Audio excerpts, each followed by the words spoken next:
एक श्लोक के साथ स्टार्ट करूंगा। मद्भागवत का श्लोक है कि न कंचित शाश्वतम परिवर्तन में स्थिरमस्ति, nothing is permanent except changes. किसी से पूछा गया कि इस दुनिया में क्या स्थायी है, तो उससे बताया गया कि इस दुनिया में कुछ भी चीज स्थायी नहीं है, केवल एक परिवर्तन ही है जो स्थायी है। परिवर्तन ही है जो हमेशा अनवरत बदलता रहता है, बाकी इसके अलावा कुछ भी चीज है जो परमानेंट नहीं है। हम एक जॉब पे लेके चल रहे हैं कि एक जॉब स्थायी है, लेकिन वो जॉब, इस दुनिया में कुछ भी स्थायी नहीं है, तो आपकी जॉब कैसे स्थायी हो सकती है। थोड़ा सा एक एग्जांपल के थ्रू में एक्सप्लेन करना चाहूंगा कि अगर सुबह आप उठते हैं तो आप देखते हैं कि सुबह सूर्य की किरणें बहुत कम होती है, लेकिन जैसे जैसे सूर्य ऊपर बढ़ता है वैसे वैसे परिवर्तन होता है उसमें, और उसकी जो ऊष्मा होती है, जो किरणें होती है, वो भी तेज होने लगती है। और उसके बाद थोड़ा थोड़ा करेंगे तो सुबह होती है, दिन होता है, शाम होती है और नाइट होती है। मतलब ये एक परिवर्तन जो दिन का भी रूटीन है। मौसम की बात करें तो एक मौसम में भी देखते हैं कि आप सर्दी आती है, गर्मी आती है, बारिश आती है, बसंत होता है, प्री विंटर होता है। मतलब आप देखेंगे कि आपके क्लाइमेट में भी कितने बड़े चेंजेस होते हैं, क्योंकि स्थायी नहीं होता है कुछ भी। आप अपनी लाइफ स्टाइल को, अपना खुद का अपन देखें, अपन तो अपन पैदा हुए थे, एक जाइगोट थे, उसके बाद अपन बेबी बने, छोटा बच्चा बने, उसके बाद टोडलर बने, प्री स्कूल एज आई, प्री स्कूल के बाद प्राइमरी स्कूल एज आई, हम थोड़े टीन एज हुए, टीन एज के बाद एडल्ट हुए, मेच्योर हुए, और उसके बाद बूढ़े हुए। मतलब हमने खुद ने भी अपने बॉडी में इतने परिवर्तन देखे हैं, परिवर्तन बॉडी में देखे हैं, हमने क्लाइमेट में परिवर्तन देखे हैं। एक सन का मैंने जो एग्जांपल दिया कि एक सनलाइट भी सुबह से लेके शाम तक इतने परिवर्तन होते हैं। एक इंसान की बात करें तो एक इंसान भी जो आज हम देखते हैं खुद को जो कांच में, तो उसमें भी बहुत सारे परिवर्तनों की एक श्रृंखला है जिसके जिनके द्वारा हम निकले, और उसके बाद हमारे जो शरीर को हमने एडॉप्ट किया है। और हो सकता है कि फ्यूचर में इस शरीर में भी बहुत सारे बदलाव हो जाए। हो सकता है आपके सिर के बाल नहीं हो सकता है कि आपके नाखून गायब हो जाए, हो सकता है और भी कोई बहुत सारे चेंजेस हो, क्योंकि एक परिवर्तन होना जरूरी है। और परिवर्तन इसलिए क्योंकि ये वक्त की डिमांड होती है, क्योंकि ये वक्त का तकाजा होता है कि अगर आप परिवर्तन एक्सेप्ट नहीं करेंगे तो आप मार्केट से बाहर हो जाएंगे, आप बाहर हो जाएंगे। लीजिए, और इससे सिंपल, और मैं शायद नहीं बता सकता हूँ कि आपके हाथ में जो मोबाइल है जिसमें आप ये जूम की मीटिंग देख रहे हैं, इसमें भी इतने बड़े चेंजेस हुए हैं। कि सबसे पहले एंड्रॉइड वर्जन जो आया था वो आया था कप केक, फिर इसके बाद आया Donut, Eclair, Froyo, Gingerbread, Honeycomb, Ice Cream, Jelly Bean, KitKat, Lollipop, Marshmallow, Nougat, Oreo, Pie. सोच सकते हैं कि अगर आपके हाथ में जो इतना सा एक गैजेट है, अगर वो इतने अपडेशन की रिक्वायरमेंट रखता है, तो क्या हमें हमारे लिए अपडेशन की जरूरत नहीं है। और दोस्तों, हर चीज यहाँ पे, अगर इन सब के अलावा भी अगर अपनी इकोनॉमी की बात करें तो इकोनॉमी में भी बहुत बड़े परिवर्तन आए हैं, बहुत बड़े चेंजेस आए हैं जो एक्सेप्ट किए हैं इस मार्केट ने। सबसे पहले एग्रीकल्चर एज थी। एग्रीकल्चर एज में लोग पहले फार्मिंग किया करते थे, बहुत पुरानी बात है, हुआ करती थी ये। जब लोग फार्मिंग करते थे, केवल खेती करते थे, वो खेती से ही उनका भरण पोषण हो जाता था। लेकिन थोड़ा सा मार्केट अपडेट हुआ तो खेती से जो सब्सटीट्यूट बनने लगे, जो इससे डिपेंडेंट जो चीजें थी वो बनने लगी, तो उनका मार्केट डेवलप होने लगा। जैसे कि फर्नीचर का मार्केट डेवलप हुआ, उससे ही रिलेटेड बेकरी का मार्केट स्टार्ट हुआ, तो ये उससे डिपेंडेंट मार्केट स्टार्ट हुआ। फिर उसके बाद थोड़ा सा चेंज हुआ, इंडस्ट्रियल एज से थोड़ा अपन आ गया है, तो इन्फॉर्मेटिव एज जो अभी हम जी रहे हैं, तो उसमें टेली मार्केटिंग गई, टीवी शॉपिंग गई, ई कॉमर्स आया और डायरेक्ट सेलिंग आई। तो मार्केट ने भी इतने बड़े चेंज किए हैं अभी तक। तो दोस्तों, अगर इतने सारे चेंजेस हमारे सामने हमें दिख रहे हैं, लेकिन फिर भी एक सबसे बड़ी प्रॉब्लम हमारे साथ ये है कि हम इस चेंज को एक्सेप्ट नहीं कर रहे हैं, हम इसको स्वीकार नहीं कर रहे हैं। और अगर हम इसको स्वीकार नहीं करेंगे तो क्या होगा, क्या हुआ है, प्रीवियस एग्जांपल से हमें समझने की जरूरत है कि पुराने क्या ऐसे उदाहरण है जिन्होंने इनको एक्सेप्ट नहीं किया, तो क्या उनके साथ हुआ था। दोस्तों, बदलाव ही सफलता का सबसे बड़ा कारण है, चेंज ही सफलता का सबसे बड़ा कारण है। और समय के अनुसार जिसने बदलाव नहीं किया, समय ने उसको बाहर कर दिया। और वो समय गया जब चेंज किसी के दिमाग में आने से लेके और आप तक पहुंचने में बहुत साल लेते थे। आज का टाइम ऐसा है कि जहाँ पे कोई भी चेंज अगर किसी के दिमाग में आता है तो उसका इन्वेंशन 2 या 3-4 दिन में हो जाता है, वो आप तक शायद हो सकता है 1 महीने या 1.5 महीने में पहुंच जाए। बदलाव की गति क्या थी और पहले अब एक रेडियो जो था जब सबसे पहले बना, तो वो 5 करोड़ लोगों तक 38 सालों में पहुंच पाया। 38 साल लगे थे उसको एक नॉर्मल 5 करोड़ लोगों तक पहुंचने में। लेकिन उसके बाद अगर टीवी की बात करें तो वो टीवी मात्र 5 करोड़ लोगों में 13 साल में ही पहुंच गया। मतलब कि आधा से भी कम टाइम लिया उसने टीवी ने सब आदमियों तक पहुंचने में, क्योंकि स्पीड बढ़ चुकी थी। और इसके आगे तुलना करें तो इंटरनेट, जो 38 साल थे वो 13 साल रह गए, वो 13 साल इंटरनेट केवल 5 करोड़ लोगों तक पहुंचने में मात्र 4 साल में पहुंच गया था। और इससे भी फास्ट डेटा में बताता हूं तो एंड्रॉइड फोन की बात करें तो एंड्रॉइड फोन को लॉन्च हुए मेरे साथ, मुझे लगता है कि ये सब हमारे सामने स्टार्ट हुआ था। एंड्रॉइड फोन की श्रृंखला हमारे सामने स्टार्ट हुई थी, चेन हमारे सामने स्टार्ट हुई थी, और आज हर आदमी के पास लगभग लगभग एंड्रॉइड फोन है। तो आप सोच सकते हैं कि कितनी तेजी से मार्केट बढ़ रहा है, कितनी तेजी से मार्केट में अपडेशन हो रहे हैं। और समय के अनुसार जिसने बदलाव नहीं किया उसने उसको समय ने पास्ट बना दिया। और इसके परफेक्ट एग्जांपल है 1998 में कोडेक। ये कैमरे का ब्रांड सभी ने सुना होगा। कोडेक में 1998 में 1,70,000 कर्मचारी काम करते थे और वो दुनिया का सिर्फ 85% फोटो पेपर बेचा करता था। और चंद सालों में डिजिटल फोटोग्राफी आई और उसने बाजार से कोडेक को ऐसा बाहर कर दिया कि आज कोडेक का नाम सुनने को नहीं मिलता है। कोडेक दिवालिया हो गई और उसके सब कर्मचारी रोड पे आ गए। HMT घड़ी, Bajaj scooter, Murphy, Nokia mobile, राजदूत, एम्बेसडर, ये सब ऐसे परफेक्ट एग्जांपल हैं जो कि गुणवत्ता में इनके साथ कोई कमी नहीं थी। इनकी गुणवत्ता में कोई भी चीज कम नहीं थी। इनको क्वालिटी में बहुत अच्छा माना जाता था। और आपने बहुत अच्छा एग्जांपल भी देखा होगा कि नोकिया का एक मोबाइल आया करता था, शायद किसी के फादर ने रखा होगी, अगर उसको सिर पे दे मारो तो सिर फूट जाए, इतनी अच्छी क्वालिटी उसकी हुआ करती थी। लेकिन फिर भी आज वो मार्केट से बाहर हो गया। क्यों? क्योंकि उसने समय के साथ खुद को अपडेट नहीं किया। और कारण क्योंकि उन्होंने एक चेंज को एक्सेप्ट नहीं किया था। क्या हम चेंज को एक्सेप्ट कर रहे हैं? इस पीपीटी को शेयर करने का सबसे बड़ा मेरा रीजन ये नहीं है कि मैं आपको बिजनेस प्रमोट कर रहा हूं, मैं आपको बताना चाह रहा हूं कि कितने बड़े लेवल पे अपडेशन हो रहा है और अगर थोड़ा सा भी चुके तो हम कितना पीछे छूट जाने वाले हैं।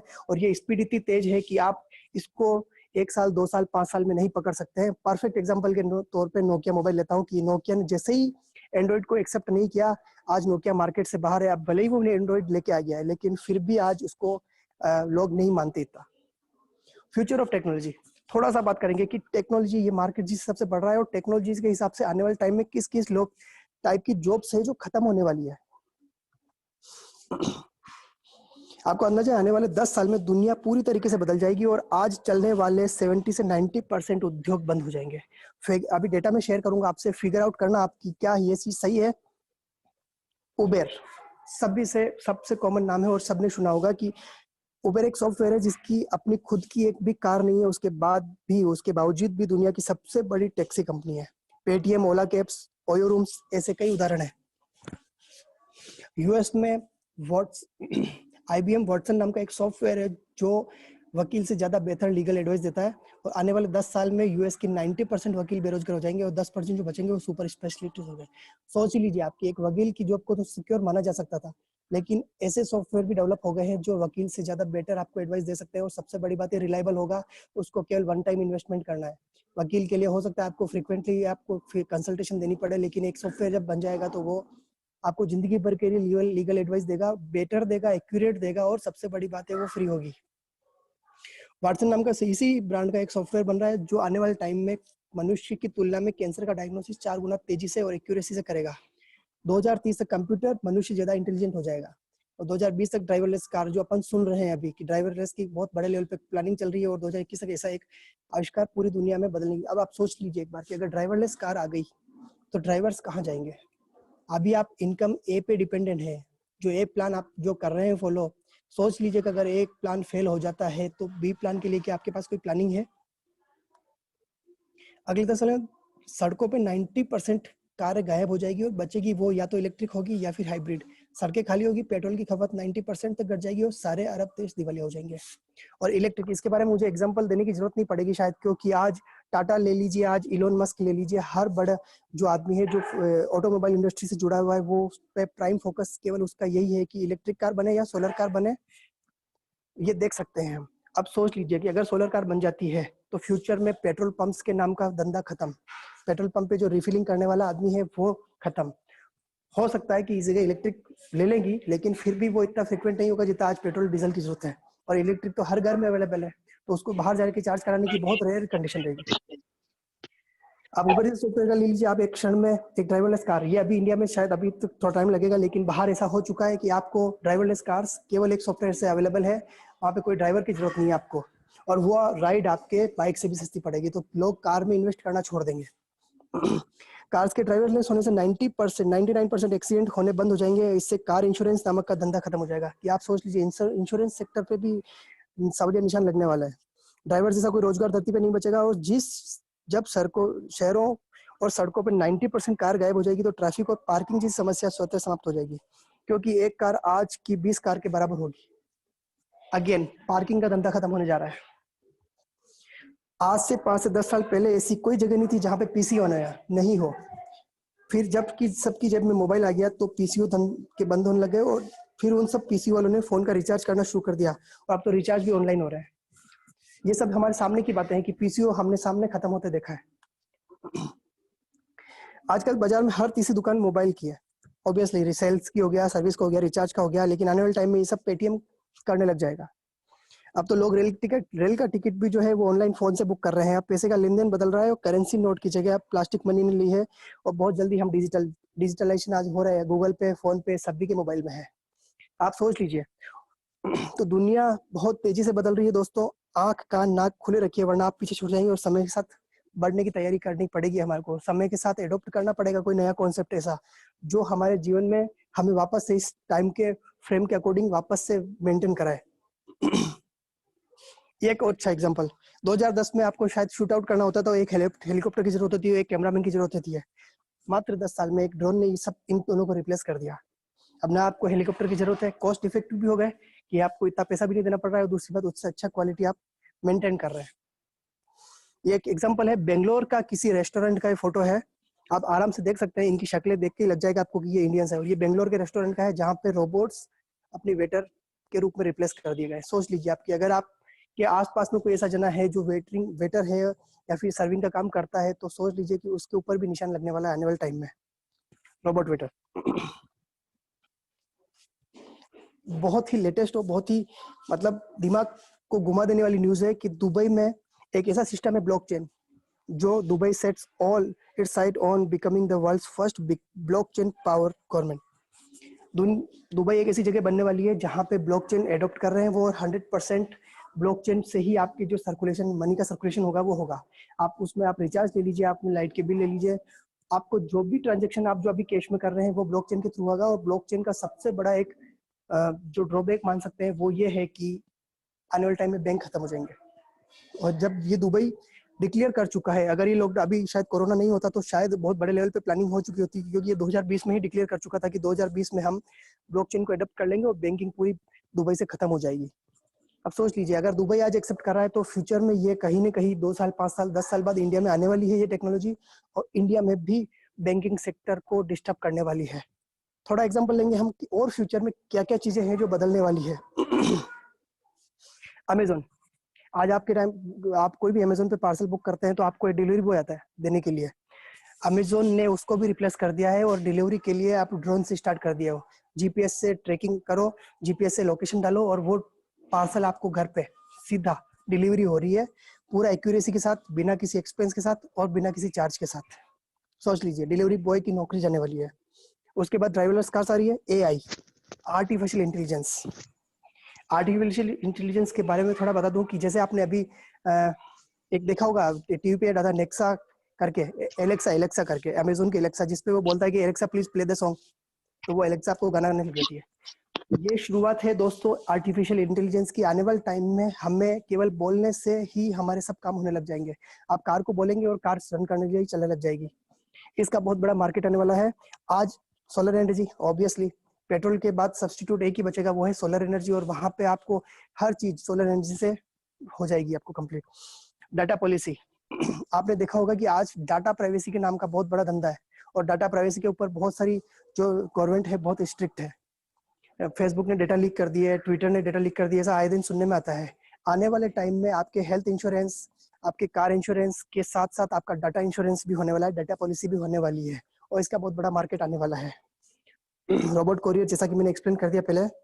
और एक ये छोटी सी पेपर की कटिंग है कि कोई भी नौकरी 5 साल से ज्यादा नहीं चलेगी। लास्ट में हेडिंग दे रखा है, दुनिया के सबसे लोकप्रिय शिक्षक हरारी ने कहा है कि टेक्नोलॉजी इंसान को हैक कर देगी और कोई भी नौकरी 5 साल से ज्यादा नहीं चलेगी। अगर आप ऐसी जॉब करते हैं जिसमें आप सेल्फ डेवलपमेंट नहीं कर रहे हैं, अगर आप ऐसी नौकरी कर रहे हैं जिसमें आपको रूटीन जॉब केवल एक ही काम करना है, तो तय मानिए कि आने वाले टाइम में आपकी नौकरी के ऊपर एक क्वेश्चन मार्क लगने वाला है, क्योंकि कोई ना कोई आदमी तैयार बैठा है जो आपकी नौकरी को रिप्लेस करने की पूरी प्लानिंग कर रहा है। और इसीलिए आज हर बड़ा प्लेटफॉर्म, फेसबुक ले लीजिए, आज गूगल ले लीजिए, वो हमेशा अपडेशन पे फोकस करते हैं, हमेशा अपने आप को अपडेट करने में लगे रहते हैं, ताकि फ्यूचर में उनको कोई रिप्लेस नहीं कर पाए। फ्यूचर में उनको, आपके सामने का एग्जांपल है, ऑरकुट पहले सोशल मीडिया की एक बहुत बड़ी साइट थी, आज उसको शायद कोई जानता हो। ये 2008 या 9 की बात है, 2009 के बाद 11 तक ऑरकुट का बहुत अच्छा ट्रेंड था। लोग ऑरकुट, फेसबुक शायद कोई नहीं चलाता था, लेकिन 2011 के बाद से फेसबुक का ट्रेंड आया और ऑरकुट को भूल गए, और आज शायद वो साइट भी बंद हो चुकी है, क्योंकि उसने टाइम से अपडेट नहीं किया था। और फेसबुक को भी अगर फ्यूचर में बने रहना है तो वो भी अपने आप को एडॉप्ट कर रहा है, अपने आप को चेंज कर रहा है। तो दोस्तों, यहाँ पे इतना सारा मैंने बताने का केवल एक पर्पस था कि हम अब वापस से बैक में नहीं जा सकते और वापस से नई शुरुआत नहीं कर सकते हैं। You can't go back and change the beginning. हम वापस से शुरू में जाके और उस जो शुरुआत की थी उसको बदल नहीं सकते, but you can start where you are. हम यहाँ जहाँ पे आज है वहां से शुरुआत कर सकते हैं एंड चेंज द एंडिंग, और पर इसका एंडिंग अपन बदल सकते हैं। आज से अगर हम डिसीजन लेते हैं कि हम हमारी लाइफ में कुछ चेंज करना चाहते हैं, हम हमारी लाइफ में कुछ ऐसा जो फ्यूचर ट्रेंड के ऊपर बेस हो, तो उसको एक्सेप्ट करना चाहते हैं, और हमारी एंडिंग श्योरली दोस्तों बदलने वाली है। तो इस चेंज के लिए क्या आप तैयार हैं? केवल एक बार जहन में आप क्लियर कीजिए कि इतना सारा बताने के बाद भी अगर आपको लगता है कि आप जॉब सिक्योर है, तो शायद आपको इस आगे जो बता रहा हूँ उसकी जरूरत नहीं है। पर अगर आपको लगता है ऐसा, क्योंकि आपकी जॉब को रिप्लेस करने के लिए कहीं ना कहीं बहुत बड़ी प्लानिंग चल रही है, अगर आप केवल एक सिंगल इनकम सोर्स पे डिपेंडेंट है, तो तय मान लीजिए कि आने वाले 5 से 10 साल बाद कोई ना कोई आदमी जो तैयारी कर रहा होगा वो आपकी जॉब को रिप्लेस करने वाला है। पर यहाँ से अगर हम एक आज डिसीजन लेते हैं और अगर प्लान बी के बारे में प्लानिंग करना शुरू करते हैं प्लान ए के साथ, तो मैं ये मान सकता हूँ कि नेटवर्क मार्केटिंग का एक स्वर्णिम युग आ चुका है और हम उसमें एंट्री कर रहे हैं। तो दोस्तों, बात करते हैं कि इस नए चेंज को कहाँ से शुरू कर सकते हैं। दोस्तों, हर आदमी इनकम करता है और इस इनकम के दो चीजें होती है। हर आदमी इनकम करता है, इनकम को दो चीजें करता है, वो या तो शॉपिंग करता है या सेविंग करता है। शॉपिंग जरूरी नहीं कि किसी कपड़े की हो, जरूरी नहीं कि आप किसी अपने लाइफस्टाइल के लिए खर्च करें, ये आपके घर के सामान भी हो सकते हैं।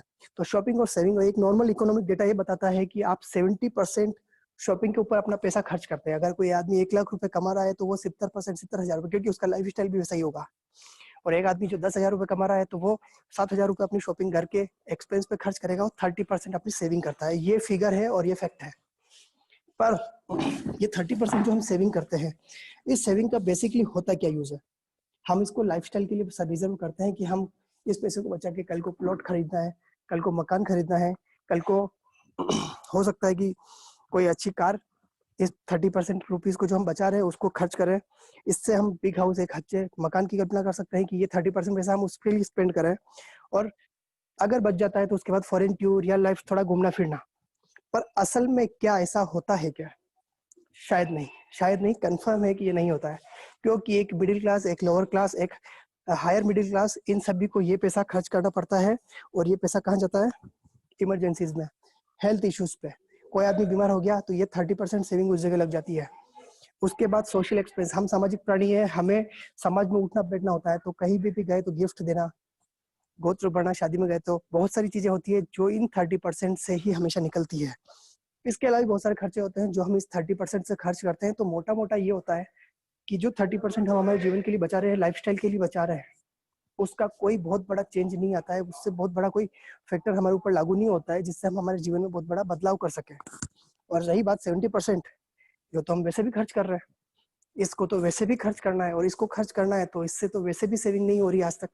तो मतलब जहाँ पे हम है वहीं ऐसा ही हो रहा है कि जहाँ पे हम है उससे हम थोड़ा बहुत ऊपर नीचे 19-20 हो गए, लेकिन उससे इसके अलावा हम हमारे जीवन में कोई बहुत बड़ा बदलाव कर नहीं सके। तो बहुत अति दोस्तों की शॉपिंग, अब हमारे लिए अगर ऐसा कोई ऑप्शन मिले जो हम ये 70% जो खर्च कर रहे हैं, अगर इससे हमें कोई इनकम सोर्स मिले, तो शायद हमारे हो सकता है कि जीवन में कुछ बड़ा बदलाव आ जाए। तो इस 70% शॉपिंग के लिए हम कहाँ जाते हैं? ऑब्वियसली शॉपकीपर के पास, रिटेलर के पास। ये रिटेलर क्या करता है? ये सामान लाता है होलसेलर से। होलसेलर क्या करता है? होलसेलर लाता है डीलर से। डीलर क्या करता है? डीलर करता है डिस्ट्रीब्यूटर से लाता है। डिस्ट्रीब्यूटर करता है C&F एजेंट से लाता है, और C&F एजेंट करता है जो मैन्युफैक्चरर से लाता है। तो मतलब एक सर, ये ऐसा एक चैनल है जहां से कोई भी चीज बनती है और वो आप तक पहुंचती है। मैन्युफैक्चरर कोई भी चीज बनाता है जो 30 रुपए की होती है, वो 10 रुपए कॉस्ट जोड़ता है, मतलब अपना खुद का प्रॉफिट जोड़ता है, वो 40 रुपए में देता है C&F एजेंट को। सोचने की बात यह है कि एक मैन्युफैक्चरर जिसने करोड़ों रुपए लगाए होंगे अपने प्लांट को स्टेब्लिश करने के लिए, लीगल प्रोसेस मेंटेन कर रहा होगा, लेबर्स मेंटेन कर रहा होगा, अकाउंट्स मेंटेन कर रहा होगा, बहुत सारी चीजें मेंटेन कर रहा होगा, उसके बाद भी वो कमा कितना रहा है? केवल 10 रुपया। लेकिन वो चीज आप तक आते आते हो जाती है 100 रुपए की। मतलब आप गौर करें कभी कि ये जो बीच का मार्केट है, ये हर प्रोडक्ट की कितनी कॉस्ट कवर कर रहा है। ये ट्रेडिशनल मार्केट है और यहाँ पे 70% रुपया आप इस बात का दे रहे हैं क्योंकि कोई ना कोई सेलिब्रिटी उसका ऐड कर रही है और एक चैनल के थ्रू वो आप तक आ रहा है। और ये 70% पैसा, ये 70% रुपीज जो है वो इतना बड़ा है कि आप सोच लीजिए, अगर आप एक छोटा सा कैलकुलेशन भी करेंगे एक साबुन का भी, तो ये फिगर, ये पैसा बहुत बड़ा हो रहा है। आप एक छोटा सा एग्जांपल लेता हूँ मैं कि अगर करीना कपूर ऐड करती है और अगर उसके ऐड से 1 करोड़ लोग इंडिया में लक्स को यूज करने लगते हैं, लक्स की कॉस्ट आती है 10 रुपए, सपोज उसका 70% निकालेंगे तो 7 रुपए। 1 करोड़ लोग अगर डेली का 7 रुपए वेस्ट कर रहे हैं, मतलब 7 करोड़ रुपए। आपने केवल साबुन को नाके छोड़ दिया, लेकिन आपने देखा भी नहीं कि उसके पीछे 7 करोड़ रुपए की इंडस्ट्री खत्म हो गई। ऐसा ही पेस्ट के साथ हो रहा है, ऐसा ही ब्रश के साथ हो रहा है, उसके बाद आपके कॉस्मेटिक्स के साथ हो रहा है। मतलब राइट फ्रॉम स्टार्टिंग, आप गुड मॉर्निंग से लेकर गुड नाइट तक कितने सारे प्रोडक्ट हैं जो आप यूज कर रहे हैं, और यूज करने के बाद आपने इतनी बड़ी इंडस्ट्री है जिसको खत्म कर दिया। तो दोस्तों यहाँ से स्टार्ट हुआ कि जब मैन्युफैक्चरर ने सोचा कि मैं इतना पैसा लगा रहा हूँ, उसके बाद भी मुझे मिल क्या रहा है 10 रुपए, तो उन्होंने स्टार्ट किया कि एक कंपनी आउटलेट, शोरूम है, फैक्ट्री है, उस फैक्ट्री के बाहर आप किसी कपड़े की फैक्ट्री के बाहर जाएंगे, निकलेंगे तो आपको लगेगा, शायद दिख जाएगा बाहर की एक फैक्ट्री आउटलेट। ताकि उन्होंने ये सोचा कि यहाँ पे आउटलेट लगाने से अगर 10 या 20% हम डिस्काउंट भी दे देंगे तो भी ये 70% में से 20% निकल गया तो 50% हमारे पास बच गया वापस से। पर इसकी लिमिटेशंस थी कि वो वहाँ पे केवल एक ही प्रोडक्ट को रिटेल कर सकते थे जो उनके यहाँ पे मैन्युफैक्चर हो रहा है। थोड़ा सा कॉन्सेप्ट अपडेट हुआ और फिर आया मॉल कॉन्सेप्ट, एक ही छत के नीचे सब सामान, बिग बाजार, वी मार्ट, डी मार्ट, एक ही छत के नीचे आपको सब सामान मिल रहे हैं। अगेन वही मैन्युफैक्चरर से उन्होंने कांटेक्ट किया, सब सामान बल्क में उठाया और वहाँ पे डिस्प्ले कर दिया। अगेन लिमिटेशन थी कि यहाँ पे बहुत बड़ा इन्वेस्टमेंट और सबसे बड़ी बात वेराइटी मेंटेन करना। तो उसके बाद थोड़ा और अपडेट हुआ और आया ई कॉमर्स, फ्लिपकार्ट, अमेजोन। आज हर मोबाइल में दुकान, आपकी हर जेब में दुकान, आपके आप मोबाइल में आप हर चीज लेके चल रहे हो, करोड़ों का स्टॉक लेके चल रहे हो। और करना क्या है, कुछ भी नहीं करना है, ना कोई इन्वेस्टमेंट करना है, सीधा सा मैन्युफैक्चरर से कॉन्टेक्ट किया, डिस्प्ले किया और डिस्प्ले के बाद सीधा सर्कुलेट किया और यहाँ पे ये 70% पैसा बचा लिया। और इसी को फॉलो करते हुए, इसी को एडॉप्ट करके आज अमेजोन का जेफ बेजोस दुनिया का सबसे अमीर आदमी। पर हम अभी भी ये सोचते हैं कि नहीं भाई साहब, एक आदमी जो इसी कॉन्सेप्ट को एडॉप्ट करके विश्व का सबसे अमीर आदमी बन गया है, वो खुद ड्रोन से सप्लाई करने का प्लान कर रहा है फ्यूचर के लिए, और हम अभी भी ये सोच रहे हैं कि भाई साहब मैं दुकान चेंज नहीं करूंगा।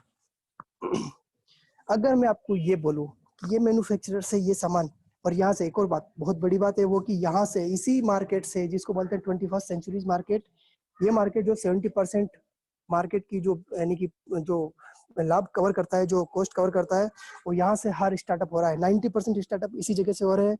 इसमें पेटीएम मॉल ले लीजिए, आप अमेजोन ले लीजिए, ओला ले लीजिए, उबर ले लीजिए। अब आप बताइए कि अमेजोन ने क्या एक भी प्रोडक्ट बनाया क्या खुद का? नहीं बनाया, लेकिन फिर भी आज वो इतने सारे प्रोडक्ट का मालिक बन के बैठा हुआ है। ओला के पास एक खुद की कार नहीं है, लेकिन फिर भी वो इतने कारों का मालिक बन के बैठा हुआ है। उबेर के पास एक भी कार नहीं है, लेकिन फिर भी वो इतने सारे कारों का मालिक बन के बैठा हुआ है। अगर मैं आपको ये बोलता हूँ कि आपको प्रोडक्ट बनाना नहीं है, आपको प्रोडक्ट कुछ भी नहीं करना है, लेकिन आप फिर भी आपकी इतनी बड़ी इंडस्ट्री खड़ी हो सकती है, तो फिर गलत लगेगा? तो शायद गलत लगे ना। पर इसी जगह से आज के टाइम पे 90% स्टार्टअप हो रहे हैं। अब आपको मैं आप बोलूं कि अगर मैन्युफैक्चरर से कोई चीज एमएससी या डीपी पे आती है और डीपी से सीधा आपके पास मिलता है, और ये जो 70% पैसा जो आज तक आपने एडवर्टाइजमेंट पे दिया है, जो आपने डिस्ट्रीब्यूशन पे दिया है, वो पैसा एक सिस्टम को एडॉप्ट करने के बाद वापस आपको मिल जाए, और यहाँ से आप एक इतनी बड़ी इनकम जनरेट कर सकते हैं कि जिसकी कोई लिमिटेशंस नहीं है। जैसे करीना कपूर ने एक ऐड करने के बाद करोड़ रुपए की इंडस्ट्री खड़ी कर दी, ये इंडस्ट्री कल को आपकी भी हो सकती है। अगर आपके इन्फ्लुएंस से अगर कोई 1 करोड़ लोग प्रोडक्ट यूज करने लगते हैं, तो ऑब्वियसली टर्नओवर आपने बनाया कंपनी का, तो ये टर्नओवर का जो एक रेवेन्यू होता है वो सीधा आपको मिलेगा। पर इसके लिए थोड़ा सा हमें विजनरी होना पड़ेगा, थोड़ा सा हमें चेंज को एक्सेप्ट करना पड़ेगा।